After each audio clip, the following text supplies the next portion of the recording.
yacu Imana nziza, Imana ikiranuka muri byose, turagushimiye kuko uri Imana y'amahoro kandi abakwizeye bakakwiringira ibyubaha amahoro batari bayafite, abakwiringiye babona ibitotsi batabibonaga, abakwiringiye baragutabaza ukabatabara ko no mutabaza utabura kuboneka mu byago no mu makuba.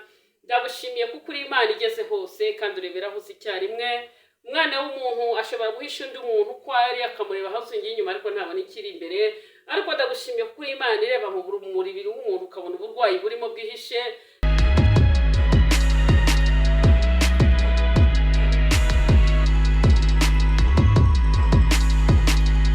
Yes, twongeye kubasuhuza nshuti bakunzi ba Anizia TV. Ni nk'ibisanzwe muradukunda n'ibyo turabizi kandi natwe tubagezaho ibiganiro bitandukanye ibihumuriza, ndetse murabizi neza ko iyi channel ya Anizia TV ni ijambo ry'Imana, no guhumuriza ababaye, ni babandi bakeneye counseling, gusengerwa, ndetse ibintu byose bijyanye n'ubutumwa. Ngira ngo rero muradukunda, muri comment tujya tubibona, tukabona musharinga rwose, cyane cyane abantu bakora subscribe ndetse and share na like na comment.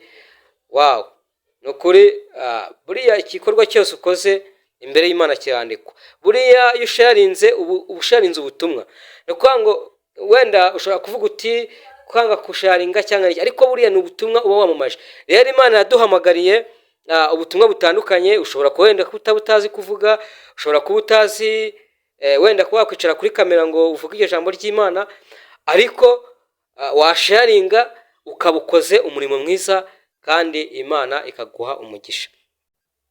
Reka dusuza abari mu Rwanda rero ndetse n'abari hanze y'igihugu, abari muri Amerika, za Mozambique, ku mugabane w'Uburayi, mwese turabizi neza ko iyi channel muyikunda kandi hari abantu benshi bamaze kwibohokeraho, hari abantu benshi bamaze kubohoka kubw'ijambo ry'Imana, kubw'ubutumwa bwiza. Rero tabashishikariza kugira ngo nureba ikiganiro ugafashwa cyangwa se ijambo ry'Imana girisharinga kuri mugenzi wawe.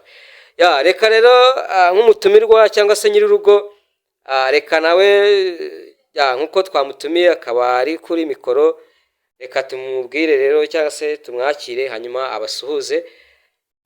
Dore mwari mukumbuye. Haleluya, haleluya, ni inshuti yanyu kandi ngo Anizia TV. Ndanezerewe cyane rero kubana namwe muri uyu mwanya. Imana ibahe umugisha. Turakwakiriye rero, nukuri nawe Imana iguha umugisha. Nk'umukozi w'Imana, Imana yahamagaye, nibyo ese tukiri aha ngaha reka twibaze. Imana yaraguhamagaye, uri umukozi w'Imana, inshingano no gusenya abantu, no kwikorera imitwaro y'abantu. Ese nta mbogamizi cyangwa se niki kikugora mu murimo w'Imana? Zirahaba mu murimo w'Imana, ko mu murimo w'Imana nyine bishaka kuba umuntu afite uburyo akoreramo Imana, cyane cyane ibintu bisaba imbaraga ari iz'amafaranga, ubundi bisaba kugira umwanya uhagije nyine wo gusenga no kwiga ijambo ry'Imana kugira ngo ugire icyo ugeza ku bantu abatuye impande y'isi bose bakamenya ko Iteka ari Imana. Rero murumva ko imbogamizi tugiye duhura nazo, kuko niba ari njye jyenyine, umutware yaritahiye, menya sharije zose z'urugo, abana n'ibyo uba ugomba kumenya ubuzima bwabo mu buryo bw'umwuka n'umubiri, ndetse mu murimo w'Imana mba nawukora neza uko bikwiriye, ariko nyine mbakeneye sapoti y'Imana ndetse n'abantu bankunda. None turi kwibaza, ese nibyo ndabizi neza ko nibyo Imana iraguhamagara, ariko akenshi wenda reka twibaze mu bihe bya kera uburyo ubutumwa bwatangwaga. Imana yabaga yakubwira ati igagutuma ku muntu, ukava hano ukajya Cyangugu, ukava hano ukajya na hehe aho Imana igutumye. Ese uburyo Imana yagutumaga kera n'ubu ngubu niko bimeze? Ntabwo byoroshye nyine. Kera byari byoroshye cyane, kuko nk'ingendo amafaranga yariyongereye ku mataxi, ku mamoto, ntabwo byoroshye. Mbese ubona ko ibintu byagiye bihindagurika, ntabwo bikiri kandi none ubu ngubu ni ukuvuga ngo Imana iramutse ubyutse mu gitondo ikagutuma ikavuga ati genda ujye kundebera umuntu wanjye wenda asubabaye cyangwa urushye uri icyangugu, nk'umukozi w'Imana wakora iki cyangwa wabigenza ute? icyo gihe ndasenga nyine Imana ihagurikije ubundi niba impagurikije impa n'uburyo, niba ngiye ikampa uburyo nshobora kugerayo, ikindi ikampa iryo jambo ry'Imana njyanye, ikampa izindi mbaraga, kandi ikindi ngomba gusigara ku rugo kugira ngo ngende nta mbogamizi. none ko hari abakozi b'Imana tujya twumva akenshi Imana igutumaho nibyo akaza akagusengera, yamara kugusengera hanyuma akimara kugusengera akakwishyuza cyangwa se agashaka ko umuha ibiguzi, wowe ubifata ute cyangwa bimeze bite? Ibyo nyine ni nko kugurisha impano, ntabwo ibyo ngibyo byemewe, kuko tuzi ko hari n'ijambo ry'Imana rijya ritwereka ku mukozi w'Imana Elisa, umuhanuzi w'Umwisiraheli. Hari igihe hari umugaba w'ingabo mbese witwaga Namani, wari uyoboye umutwe w'igisirikare wabanaga n'ibibembe, ariko noneho ngo kuko yari afite agakobwa gato k'agakozi k'akanyagano kabaga iwe, karangije kaza kubona shebuja afite ibibembe, aragenda abwira nyirabuja ati nyamara burya ati databuja ati niba yemeraga akajya iwacu mu Isiraheli ati burya ati nyamara yakirirayo. Birangije ngo umugore wa Namani abibwira Namani aragenda agiye mu Isiraheli wabo w'uwomoja, aragenda kwa Elisa ajyana n'ibiguzi ashaka gukira ibibembe byari byarafashe umubiri we wose. Noneho Elisa umukozi w'Imana ababonanye amubwira kujya kwiyuhagira 7 muri Yorodani ibibembe ngo bikire, ariko noneho yashatse kuninira, ariko abagaragu be bati databuja niba ari ukugira ngo ukire ibyo umukozi w'Imana akubwiye wabikoze, yemera kugira ngo yumvire abagaragu be inama bamugire kuko bari bamuherekeje kandi bifuzaga ko shebuja akira.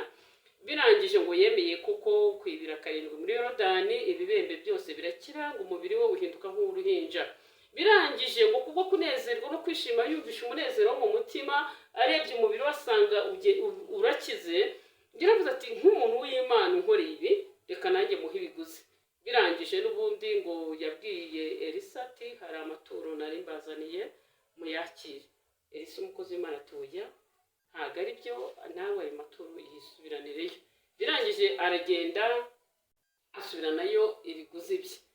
Umugaragu witwaga Gehazi yabonye ko shebuja atabyakiriye, yaramukurikiye aramubwira ngo shebuja arabimutumye, yarabimuhaye, ariko bya bibembe n'ubundi bya Namani byafashe Gehazi. Ubwo rero abo bantu bameze gutyo bashobora kubona bari nk'abagehazi. Imana yo mu ijuru itabara abantu bameze gutyo, ntabwo impano y'Imana iguzwa amafaranga. Imana ituhana umugisha.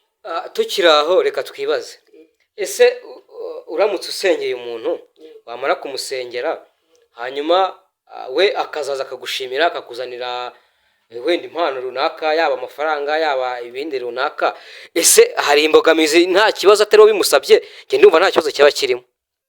Atari wowe bimusabye ntacyo, wenda ntahita biguha umwanya, ahubwo bikaba ari akwigira inshuti, arakurebye asanzwe umuntu cyashatse kugutera inkunga mu buryo bw'umurimo w'Imana. Aravuze ati nshingiye ko uba wafashe umwanya wawe, nshingiye ko mbese nakugiraho umugisha, ndumva uri umuntu w'inshuti nagize umuvandimwe, reka nanjye ngire uburyo nagutera inkunga kugira ngo ushobore gukora umurimo w'Imana uko bikwiriye. Ibyo byo ntabirenze, ikibi ni uko ari wowe wajya kubimusaba. Njye ndi kuvuga, njye nari mvuze uragiye usengeye umuntu wenda ni umurwayi, umaze kumusengera we araguherekeje, amaze kuguherekeza wenda mugeze mu nzira wenda gupfumbatishije 100,000, ese ntiwabyakira? Hari ikibazo cyaba kirimo? Hari cyaba kirimo se waba umusabye? Ngira ngo njye nta kibazo ntacyo byaba bitwaye. Nyine we ku ruhande rwe afite wenda uko aba yakubonye ashobora kureba akavuga ati uyu muntu wenda yatanze igihe cye, yatanze umwanya we, wenda ntiyabonye uko akora. Mbese ubundi ikibi ni ukugenda ukajya kumusaba, ikibi ni ukumubwira ndashaka kugira ngo ujye mu murimo w'Imana, cyangwa kuba nagusuye, kuba nagusengeye mpa ibiguzi, ariko umuntu ashatse guterera inkunga kuko umurimo w'Imana ntabwo byakwanga ko natwe mu murimo w'Imana tuba tuzi ko tugomba kugira ibikorwa dukora mu nzu y'Imana, ko hari gufasha abambaye ubusa, hari gufasha abashonje, tujya dukora ibikorwa byiza byo gusura abarwayi, ibikorwa by'urukundo. Ntabwo buriya iyo ugiye gusura umurwayi kugenda ukamusengera gusa ntibihagije kuko wamusigira isukari cyangwa ifu y'igikoma. Hari ukuntu rero umuntu ashobora kukwishimira akavuga ati reka nguterere inkunga, none agenda ugiye gusura undi muntu ugire icyo wamufasha. Urumva rero ndumva uko biri kose rero nta ikibi ni kujya mu biguzi, ikibi ni ukuvuga hari n'abajya bavuga ngo bagiye gusengera umuntu ntibabaha amatike ntibagira ibyo byo ni ikosa riteye ubwoba. Noneho kugira ngo byumvikane neza, wowe ntabwo ushyigikiye umuntu ujya gusengera umuntu hanyuma yarangiza akamwishyuza? Ntabwo ibyo mbishyigikiye, ahubwo ngewe icyo nshyigikiye ni uko abantu basenga Imana bagakora umurimo w'Imana w'ivugabutumwa, barangiza bakajya no mu kazi bagashaka icyo gukora, bakava mu bunebwe mu gusenga ntibabigire umushinga gusa, kuko tugomba gushaka iterambere ryo mu buryo bw'umwuka no mu ruhande rw'umubiri, kuko na Pawulo umukozi w'Imana yajyaga ajya mu ivugabutumwa ariko yaza akajya kuboha amahema, nta muntu yasabirizaga. Tukiri aho, hari inkuru nyinshi cyangwa se byinshi nagiye nkunda kumva cyane bavuga ngo abarokore ntimukora. Ese koko byaba ari byo cyangwa bimeze bite? Wenda hari abajya babikora kuko nta nubwo ari wenda, hari abantu bari barabigize umwuga, ariko nasanze ibyo ni ubuyobe. Ubundi uba ugomba gusenga ugakora umurimo w'Imana kandi ugashaka n'icyo gukora, niyo kaba akantu gatoya wagakora kandi Imana ikakabuheramo umugisha. Imana ishimwe. Tukiri reka twibaze, hano kuri mikoro za Aniziya TV, none ko abarokore benshi umugira umwanya wo gusenga cyane hafi iminsi ya yose, icyumweru cyose mukakemura musenga, none ubwo ari akazi urumva wakora akazi no gusenga ukabihuza ute? Umuntu niwe wihigiye, kuko ari gusenga wabigize umwuga, byo wava no kuwa mbere ukageza ku cyumweru ukongera ugatangira n'ikindi, ariko se wabaho ute? Tugomba kumenya ngo roho nzima ikorera mu mubiri muzima, ni ukuvuga ngo ugomba kubimanaginga, ukamenya umunsi runaka uri bujye mu gusenga mu murimo w'Imana, ariko ukamenya n'igihe cyo kujya gushaka iterambere ryo mu buryo bw'umubiri. Kandi koko dore ko ari na byiza ko mu itorero iyo usenga ufite akazi bituma ubaha sapoti, ugatura ugatanga icya 10, mbese ugakiranuka muri byose ufite akazi utiganyira. Njye ndumva byaba ari sawa. Ibyo byiza kuko buriya iyo ukora umurimo ufite ubundi buryo utari uvuye gusenga, urashatse icyayi urakibuze, ushatse kujya gusura runaka nta na gahunda wari ufite ngo ugiye gushaka icyayi, oya ahubwo ujyayo ufite icyo usigiye n'abana, abana ntibajye kukanura mu baturanyi, bo baratetse barahumuriwe, abawe wasize utyo ntacyo basigiye, ahubwo banza wubake ibyawe urangiza ujye gusenga. None reka twibaze, ni iki wabwira abo bantu bafata igihe kinini cyangwa se iminsi myinshi yo gusenga hanyuma bakayisimbuza akazi? Icyo nababwira, icyo nabagiraho inama ni uko bagomba gusenga ariko bakagira n'ubwenge bwo gukora, kuko akazi ni akazi kose kabasha gutunga umuntu. Tugasenga kandi tukanakora, kandi niyo wasenze ugasengera akazi kawe Imana iguha umugisha, tukabona nuko dutanga icya 10 n'amaturo, tukabona uko dutanga umusanzu w'igihugu, tukabona ko mbese dufasha abarwayi, mbese ibintu byose tukabizubaka neza. Kandi koko hari akantu umuntu yigeze kumva, nareko na Bibiliya bivuga, Yesu yaravuze ngo ufite iki ngo mpereho. Yesu nawe nyine aravuga ati tera intambwe imwe nayo natera 99 nza gusanga.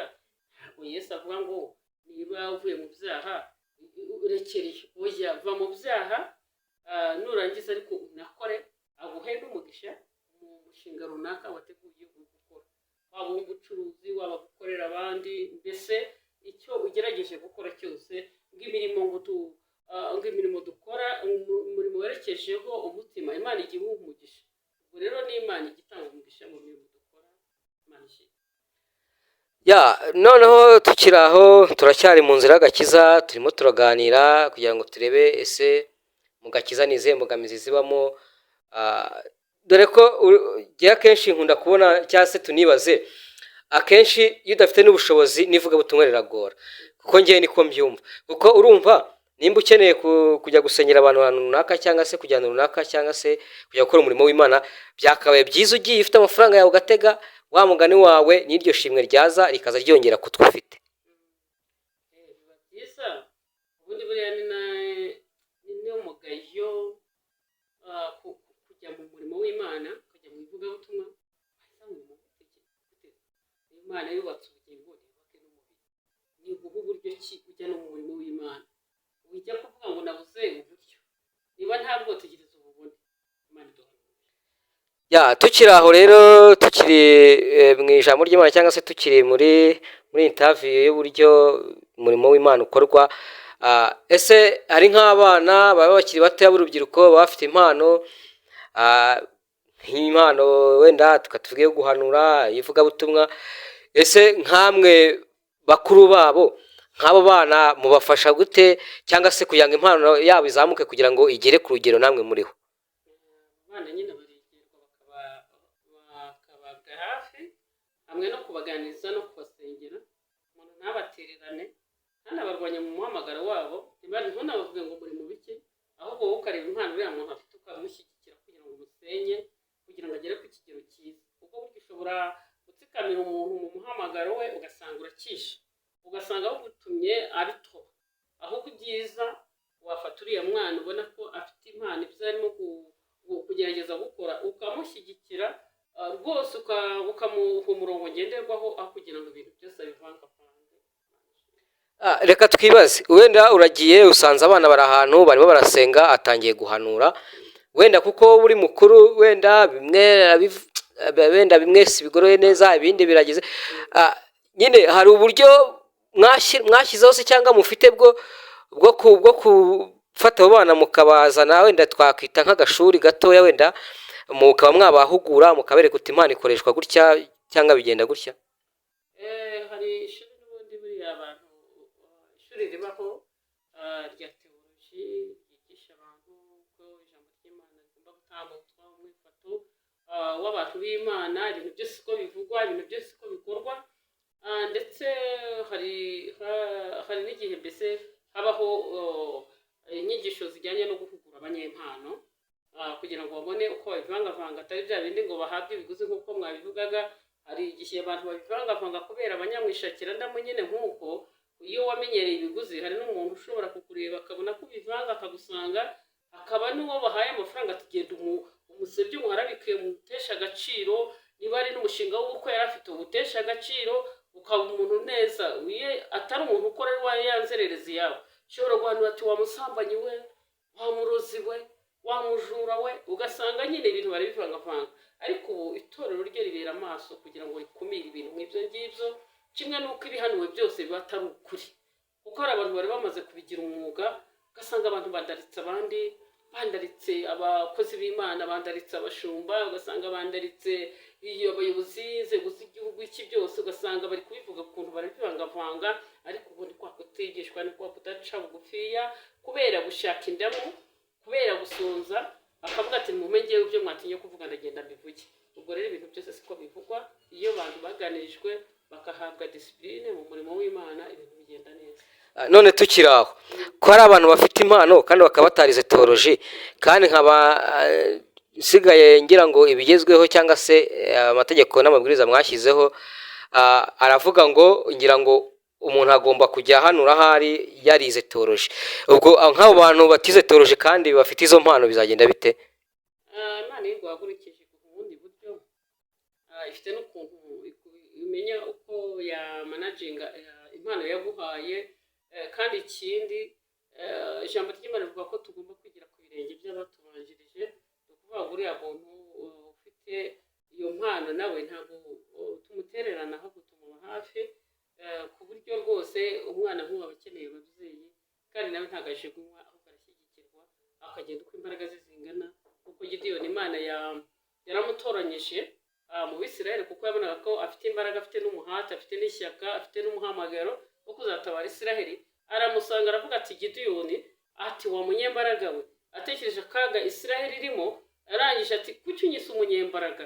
Ariko Imana kuko yari imutoranyije aravuga ati Gideyoni, Imana ishimwe, ati Gideyoni we, ati genda uko imbaraga zawe zingana, iyo Imana iguhagurukije iragushyigikira, iyo Imana ihagurukije iguha umwuka wera, iguha impano, igushyiraho uburinzi, Imana yo mu ijuru iragukoresha, Imana yo mu ijuru ishimwe kandi iguha umumaro mu gihe nk'iki.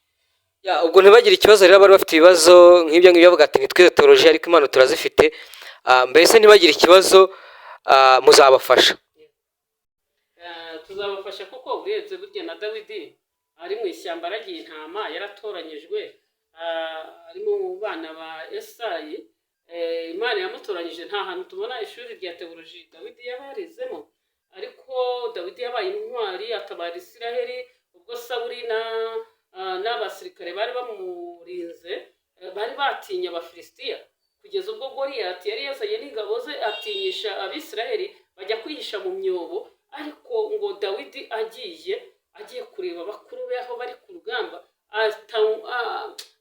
atangazwa no gusanga bihishe mu myobo n'umuyobozi wabo Sawuli, avuga ati habaye iki gituma Isiraheli yihisha ahubwo Abafilisitiya bameze batya.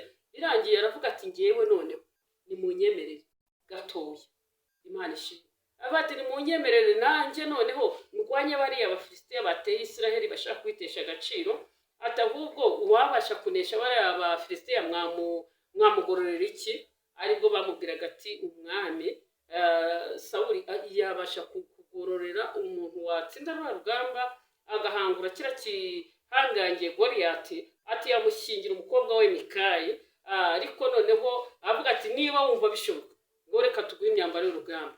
Dawidi noneho aravuga ati ngaho nta kibazo, bamuhaye ikanzu y'umwami, bamuhaye amacumu n'iki n'imiheto, avuga ati bisi nabimenyereye. Aravuga ati ahubwo ngewe Imana ishimwe, iyo Imana iguhagurukije ifite buryo kiguha intwaro urwanisha. Twabonye ko Dawidi yafashe amabuye 5 gusa n'umukatura we, aragenda we yateye Goliyati, aleluya, abasha gushyiramo ibuye, agira ryaba ati nguteye mu izina ry'Uwiteka Imana Nyiringabo watesha agaciro, n'ubundi ryabuye ryajyanye n'imbaraga z'Uwiteka Imana kubita mu gahanga ka Goliyati, agwa hasi amuca igihanga gihereza, akijyana mu Isiraheli, bimenyekana ko Uwiteka ari Imana mu Isiraheli.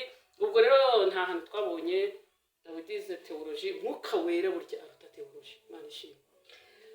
None ko nsigaye mbona ubu ngubu musigaye musenga, reka tubyite mu buryo bwa digitali cyangwa gusobanuka, kuko keraho urumva keraho wenda ibyo kwiga ntibabigenderagaho n'iki, ariko ugasanga umuntu ni umushumba cyangwa se ni umubishopu sinzi gutya, ariko ubu ngubu urabona ko basigaye bagendera ku buryo bwo kwiga, sinzi rero kugendera ku buryo bwo kwiga nabyo ntawabirwanya, nabyo ni byiza ko tugomba kugira ubwenge bwo mu buryo bw'umwuka, tukagira mu bwenge bw'amashuri, nabyo ni byiza. Buryo iyo ubihuje byose bibyara umusaruro kuruta uko biriya ni ubwirinzi, kandi n'igihugu cyacu kirabishyigikiye, kuko iyo ukora icyo wize uzi ugikora neza kuruta utarize.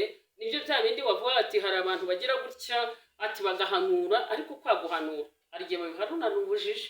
Kubera iki? Ntago banyuze mu ishuri, ntago bize, arahangaye, afashe umushumba, afashe umumama mukuru, afashe umwana, amutesheje agaciro, wamusambanyi we, wamujura we, wamuruzi we, ugasanga avuze ibintu bitavugika, ugasanga ni ibintu bidafite umurongo. Wabigenzuje ubwenge bw'umwuka, washyira no mu nyirabwenge z'ibyo wize, ugasanga biriya ni bitabaho. Guhugura no gutesha rero ni ngombwa. Umurongo w'itorero, umurongo w'igihugu cyacu, kwiga ni ibya mbere. wa mugani tukiri aho nanjye mise nibaza akantu, ese wa mugani koko waba utarize hanyuma ukaserukira itorero wenda ku rwego rw'igihugu cyangwa se ukajya no hanze y'igihugu, kwa kundi itorero riguha misiyo ukajya no hanze, wa mugani utarize ndumva byaba bigoranye. Ni ukuvuga ngo iyo wize biba ari akarusho, ariko niyo ari Imana iguhagurukije, urumva niba Dawidi yarabaga mu ishyamba Imana ikamuhagurutsa agakora igitangaza nk'icyo ngicyo, kandi abari abasirikare ba Eliyabu, ba Shama bari bahari baratojwe, bafite amanyenyeri ku ntugu, ariko baraneshwa urugamba bajya mu mwobo. Ariko umwuka wera w'Imana, imbaraga z'Imana zihabaye, aranesha, araza. Umuntu w'umumaro uri mu mwuka w'Imana hari icyo Imana yamukoresha. Yosefu yabaye umuntu uri mu mwuka w'Imana. Nta mashuri runaka twigeze tubona muri Bibiliya Yosefu yaba yarize kugira ngo abe umuntu w'intwari mu gihugu cya Egiputa. Ni ukuvuga ngo rero ariko agezeyo aba umuntu w'umumaro, agira iyerekwa, asobanura inzozi z'umwami. Yosefu ahinduka umwungirije umwami, ahinduka minisitiri w'intebe, ahinduka umuntu ukomeye cyane. Imana ishimwe. Tujya tugira ingero nyinshi. Umukozi w'Imana Daniyeli yaragiye aba uw'umumaro i Babuloni, aba umuntu w'umumaro cyane, ndetse umwami Dariyo aramukunda. Amaze kumukunda amugira nk'umuntu uyoboye, ndetse abandi bayobozi ngo ashyizeho intara 3 ziyoboye ibihugu 120. Birangije noneho asa n'ubayoboye, ariko bigeze aho ngaho nubwo bamugira ishyari bakabwira umwami Dariyo ngo nashyireho kuramya ibigirwamana, ntagire ikintu gikorwa badaciye kuri we n'iki. Ako birangije babona bashakaga impamvu ku mukozi w'Imana Daniyeli kugira ngo ashugunywe mu rwobo, bamuteshe agaciro, babone uko bamutambukaho. Igihe cyose iyo hari icyo Imana yakuvuzeho, iyo uri mu mugambi w'Imana ntubura ibikurwanya n'ibigusenya, ariko icyo uzaba cyo muragendana. Birangije ngo Daniyeli n'ubundi we nta kundi yabonye, nta kindi cyo kumurengera. Yabonaga ko ibyo bashaka gukora n'ubundi babiteguriye plani, ariko we nawe plani we ayihagararamo neza. Aravuga ati uko biri kose nta bintu byinshi, ndubura amaso ku Uwiteka. Uko niko umuhanuzi yavuze, abati ndubura amaso ku Uwiteka ntandi gutabarwa kwaturuka. Arangije ngo amadirishya y'i Yerusalemu ngo arayafungura kugira ngo babwire neza iki murimo bagomba kugendana nacyo. Birangije ngo nubwo bamujugunye bakabwira umwami Dariyo ati nta kundi itegeko ry'Abamedi n'Abaperesi nutarikurikiza urabibazwa uri umwami. Asanga ntiyakwikoraho ko yari yarwaniriye Daniyeli, kuko buriya niyo uri umukiranutsi biramenyekana. Hakaba n'igihe umuyobozi bamuteze imitego agashaka kurengera, ariko bakamukubitisha itegeko. Yabona aho kugira ngo rimukoreho akavuga ati basingine kamemu uko babiteguye niba ariko biba, ariko nta cyaha mubonyeho. Ko biri kose nyine nta kundi. Na Herode yarabivuze, abibwira abatambyi bashaka kwica Yesu, avuga ati uko biri kose mwamunzanira mwamurega mwagira muti ariko nta cyaha mubonyeho. Aravuga ati uko biri kose reka mubakubitire mu maso, ari ibintu bibaho. Ariko none tugana ku musozo, nibyo ubwo genda kwibaza, ubwo none se ni gute waba ujya wenda uhagarariye itorero n'ibyo ndimo kuvuga, wagera wenda tuvuge uravuye hano ugiye wenda muri Amerika, wenda ugiye kuri mishoni wenda y'itorero. None se itorero ryaguha misiyo cyangwa se idini runaka utarize, utazi Icyongereza n'Igifaransa wenda, cyangwa se ngo nibura nugera n'uhure n'abazungu umenye ukuntu basobanura, cyangwa wowe urakuvuga ko Imana ishobora kuyikwigisha? ni ukuvuga ngo itorero ryo ntabwo ryagutuma kuko ntuba warize, ayo mashuri ntayo ufite, leta ntiyagutumayo, ayo mashuri ntayo, ariko Imana nayo mu bumana bwayo igira uko bigenza bikemera. Wowe ugashiduka wagezeyo, niba uri kuri misiyo y'Imana ifite ukuntu uyipanga. Haleluya. Ufite ukuntu uyipanga ugashiduka wageze no muri Amerika. Ese ubu ngubu ubwo sindiyo mu buryo bw'umwuka, uza sindimo kuvuga ubutumwa, se sindimo kusengera abarwayi bagakira, se sindimo guhumuriza abanyamibabaro. Mu buryo bw'umwuka Imana igira inzira nyinshi zirenga 1000. Imana kwijurishije. Ni ukuri rwose turagushimiye ku byo tuganiriye, ariko twitegura gusoza, harabura iminota mikeya. Hari akantu kanyuma ngiye kukubaza. Ngiye kukubaza, kenshi na kenshi nkunda kumva intambara, cyane cyane mu barokore mu bo musengana. Noneho ugasanga ngo wenda murasenganye, Imana iragushubije, arangije ahita kugira ishyari ngo agiye ngo kuzirika ibyawe, ngo hirya ngo zahe ngo agiye kugusengera ngo azirike ibyawe. Ese ibyo bintu ujye ubyumva bibaho, bimeze bite? Ibyo bintu bagiye byumva ko bibaho, ugasanga ubundi urwanywa n'uza amasezerano yawe. Ariyo mpamvu buriya na Yosefu yazize kuvuga ibyo Imana yamubwiye icyo azaba cyo. Icyo uzaba cyo kirarwanywa. Ubwo rero usibye Mwuka Wera ugufasha akakurinda kugira ngo ugere ku nzozi zawe, ariko ubundi kugira ngo zigere uhura n'urugamba. Yosefu nawe uzi ko yahuye n'urugamba rwa bene se, ariko icyo azaba cyo Imana irakirinda. None se twibaze koko, tukiri aha ngaha, reka twibaze iki kintu, ko Imana yabiguha igusoreje isezerano cyangwa igiye kurisohoza, koko umwana w'umuntu akarihagarika? Ibyo bintu bibaho? Ubundi umugambi w'Imana ntabwo ugiyeho, cyangwa no kwizera gutyo ko umuntu yaba afite nawe? uko kuntu abakozi ba Satani babaho, hakabaho n'abakozi b'Imana. icyo kintu kibaho zarateye, ari nayo mpamvu n'inzego za leta zahagurutse zikaca ubutayu, ibyo bintu hari ibyakorerwa zigaca akajagari, ariyo mpamvu bagendaga ugasanga n'umuntu afashe inkoni akajya gukubita igiti, agakubita cyane ati nkubise runaka ariko ntibikagerweho, ugasanga nyine umuntu afashe ikibero atembagaje ati uko ndashyi ikibero kikagwa mu nyanja runaka, ati runaka amasezerano ntasohore. ibyo nabyo byabagaho, ariko uwo ni umwuka w'abadayimoni, umwuka w'inzikanashyari, umwuka udashaka kugira ngo iterambere ry'umuntu risohore. Buriya mpamvu rero Imana yo ntizayibura kwitwa Imana, kandi umugambi w'Imana ntabwo uzabura nari mvuze hagarika gusohora n'intambara, kura n'urugamba rwo wabwiye icyo Imana yakubwiye n'ikivuza cyumva nyine washobora kukirwanya, ariko biranga bikanyura ahakomeye, ariko Imana ikakurinda kikazasohora. ubwo bisobanuye ngo uri guta umwanya ngo byanye babiziritse akirirwa yirukanka ngo nanjye njye gusengera ngo abanzire ikibyanjye, ibyo ni uguta umwanya, ahubwo we nakomeza yizere n'ubundi icyo Imana yamubwiye kigomba gusohora. Ikimara kuvuzeho kiranga uca mu mahwa, uca mu bimanyi by'amacupa, uca ahantu hagoye, ariko kirasohora, babyanga babikunda, ikimara kuvuzeho kiranga kigasohora, bazi ko ntacyo wageraho, ariko Imana ikakikugezaho uko yayisezeranyije, ikigeraho Imana ishimwe. Aniziya TV, reka tugushimire director, turagushimiye kwitabira ubutumire bwacu. Sinzi nimba hari ikindi wabwira abakunzi bawe cyangwa se icyo wabasaba. Murakoze cyane. Icyo navuga nanjye mbwira abakunzi banjye, ndavuze ngo mukomerere mu mwami no mu mbaraga z'ubushobozi bwe bwinshi, mwambare intwaro zose z'Imana, yamubashe guhagarara ku munsi mubi wo kurwanya ibiturwanya n'ibiduhiga. Cyonzi icyo ni uko umugambi w'Imana uzasohora ku buzima bwawe. Mvuga rero ngo mukore sabone, like na share, kandi rwose njya mbibona ko munkurikirana cyane. Imana ibahugugisha, kandi nanjye mbifurije amahirwe ya kabiri, mbifurije kugira ngo Imana ibasohoreze ibyo yasezeranye namwe.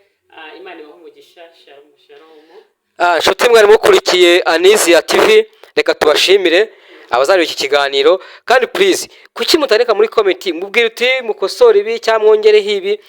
Dukunda abantu badukosora, dukunda abantu batugira inama, dukunda abantu badufasha, kandi nawe nimba mwuka Imana ukubwira ati iriya TV yitera inkunga y'amafaranga, wijya kwirwa uhatiriza umwuka, wirwana umwuka, bikore nkuko umwuka bigutegetse. Ubundi bufasha bwose turabwemera, abari hanze rwose amafaranga turayemera, byose ubufasha bwose bubaho n'ibitekerezo turabyemera. Reka tubashimire rero, murakoze cyane. Naho ubutaha, Imana ibahumugisha, kandi abarwayi n'ukuri Imana ibakize, abarushye n'abaremereye Imana ibafashe rwose, abadafite epfo na ruguru, abo batereje cyamunara, mbese mwese mufite ibibazo murushye, iyi TV rwose yaziye igihe, ni umuhamagaro w'Imana, umukozi w'Imana, ntabwo ari ibintu yapfuye gutya gushyiraho, ni Imana yamuhamagaye iramubwira ati rero fungura cano yitwa gutya na gutya, hanyuma ujye unyuzaho ibyanjye nguhaye, ntukanyuzeho ibyawe, ujye unyuzaho ibyanjye nguhaye. Rero muyishyigikire, ni ubutumwa bw'Imana rwose. Ntimugire ikibazo, benshi muzakira, benshi muzabohoka. Reka tubashimire rero, murakoze cyane. Wifuza kubasengera? Reka umukozi w'Imana rero abasengere, hanyuma dusoze n'isengesho. Murakoze. Mana yacu, Mana nziza, Mana ikiranuka muri byose, turagushimiye kuko uri Imana y'amahoro, kandi abakwizeye bakakwiringira ibyubaha amahoro batari bayafite, abakwiringiye babona ibitotsi batabibonaga, abakwiringiye baragutabaza ukabatabara, ko no mutabaza utabura kuboneka mu byago no mu makuba. Ndagushimiye kuko uri Imana igeze hose, kandi urebera hose icyarimwe. Umwana w'umuntu ashobora guhisha undi muntu uko ari, akamureba hasi ngiye inyuma ariko ntabona ikiri imbere, ariko ndagushimiye kuko uri Imana ireba mu mubiri w'umuntu ukabona uburwayi burimo bwihishe. Ndakwigize Yesu ngo uvumbukane uburwayi buri mu maraso y'umuntu, buri mu mubiri, buri mu mitsi, buri mu magufa. Myuka mibi yose y'abadayimoni turayirukanye mu izina rya Yesu, dutatanyije imigambi y'icakura, twubitse inama mbi z'abazimu, ndavuga Imana byose bihunge. Reka abantu bawe bose bakumvisha, bamenye ko Uwiteka Imana ikiza, bamenye ko uruhura abarushye n'abaremerewe, bamenye ko ari uhumuriza ababuze kihumuriza, bamenye yuko ari wowe utuma abantu Mana bariraga bahora, Mwami Yesu Kristo. Kandi abantu bawe bafite imvune, ubakize imvune zo mu mitima, wo muri nguma bagendana, ubakize inguma. Haleluya. Rabbi Seigneur Gloria, aho wageze Yesu amahoro araboneka. Reka ingo zitarimo amahoro, ushyiremo amahoro, reka aho intambara ziri zihagarare. Tabare Mana bagutabarwa, tabara itorero ryacu rirengera urinde umubi, tabara abashumba bacu baha umugisha, tabare Mana igihugu cyacu, ukirinde abagome n'abagambanyi, ukirinde abajura n'abarozi, ukirinde ikibi n'igisana cy'imigambi ya Satani burizwemo mu izina rya Yesu Kristo. Reka intsinzi igihora ku buzima bwacu n'igihugu cyacu n'itorero, cyubaro cy'Imana. Mana reka tujye tugendana nacyo, bwiza bw'ijuru burabagiranire ku bwoko bwawe. Urakoze urakarama. Sengera mu gihugu cyacu cy'u Rwanda, sengera abo hanze y'igihugu, muri Afrika hose, aha Oceania, Uburayi, Amerika. Mana data wa twese, genda hariya hose impande enye z'isi, bimenyekane ko Uwiteka ari we Mana. Maze Mana natwe tuzongera tugaruke tugushima kuko uri Imana ikiza, mu izina rya Data wa twese n'Umwana n'Umwuka wera.